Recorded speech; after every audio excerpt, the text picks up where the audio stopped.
Terry with Natural Garden Grows. It is March 4th today, I think, and I'm just out in the garden sifting compost and getting it ready to put across my garden beds before planting. This is something you should do at the beginning of spring every year. Add 2 to 3 inches of compost to your existing beds before you plant. It gives them nutrients, it adds protection for the up and coming cold and rain and all of that, but it all then seeps through and waters down into the soil, and the worms come up to grab all that good undigested food. And as they do that, they aerate your soil. So it's a great thing to do. It's so you'll have the healthiest, happiest plants if you do this. So I'm just going to show you how to sift your compost. I don't want to put gloves on for this.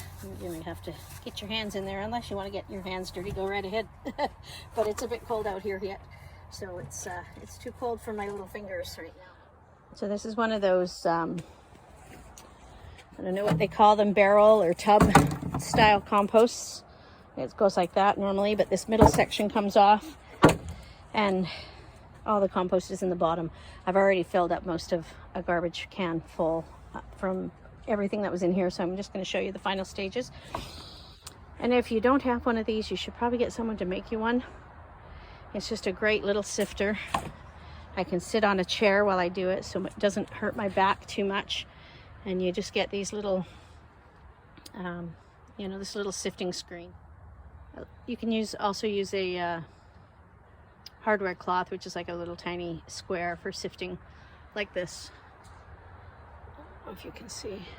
It's up against the other one, so it's kind of hard. Let me pull it out. There you go.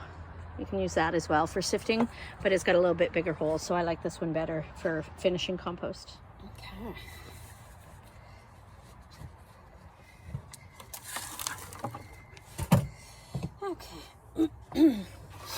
So as you can see, compost breaks down at various stages depending on what it is. Like sticks, these are probably sunflower stems or something, but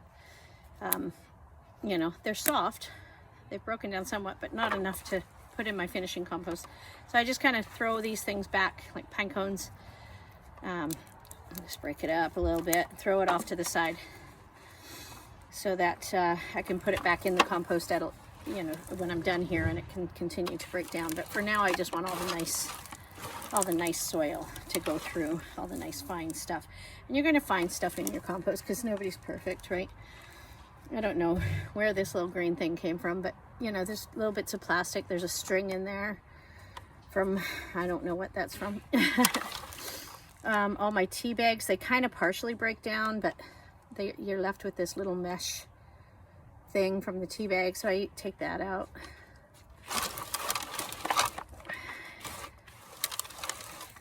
Sometimes I find banana stickers in here that I didn't catch before I threw them in the bin.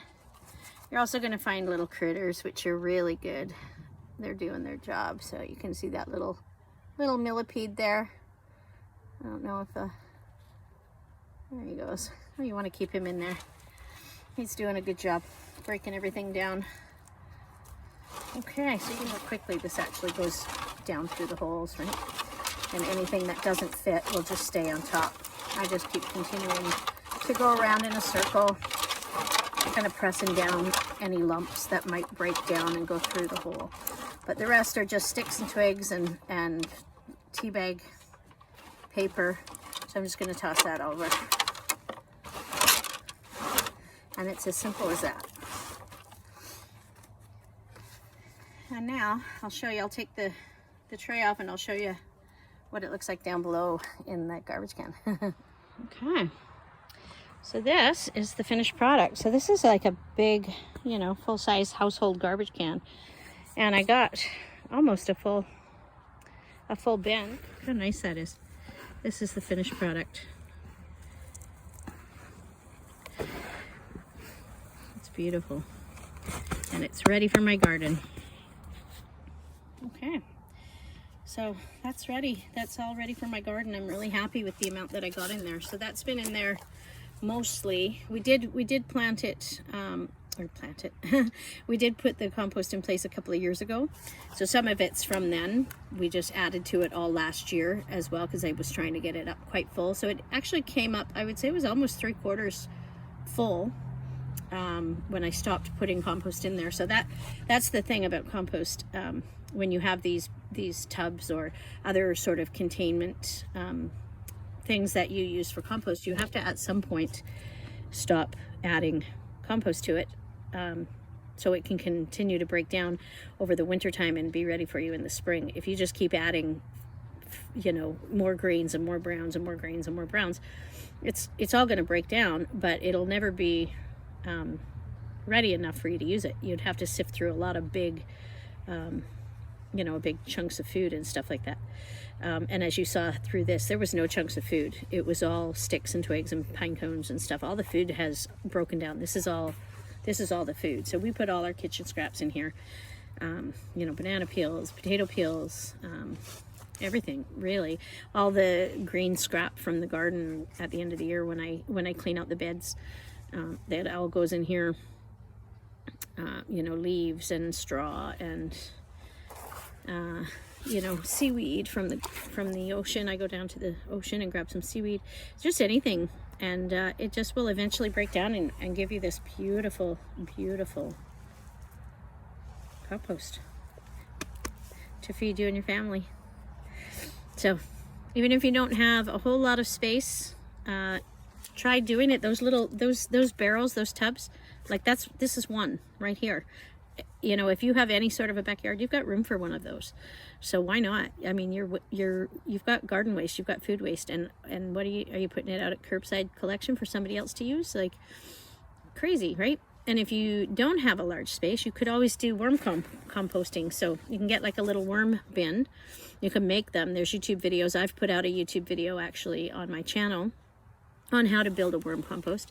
But you can buy them. You can pretty much, it's easy. And then you just get the red wiggler worms, and they're the good composting worms. And you know them by the stripes. They kind of look like tiger stripes almost.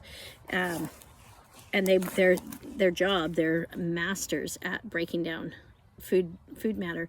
So you can throw all your scraps in the bin for them, and they will break it down for you, and you'll not only get beautiful compost from it, you'll also get their castings, which is worm poop. And we all know poop is good for the garden. Certain types of poop, right? Rabbit pellets or chicken manure if it's been composted or aged, or but worm castings are amazing, and you don't need a whole lot of them to spread nutrients throughout your garden. So give it a try. It's worth it. If you're growing food, you're going to be buying compost, so it's expensive. Dirt's expensive. Compost is expensive. So cut yourself some, financial slack and make it yourself. Hope you enjoyed the video. We'll talk to you soon. Bye for now.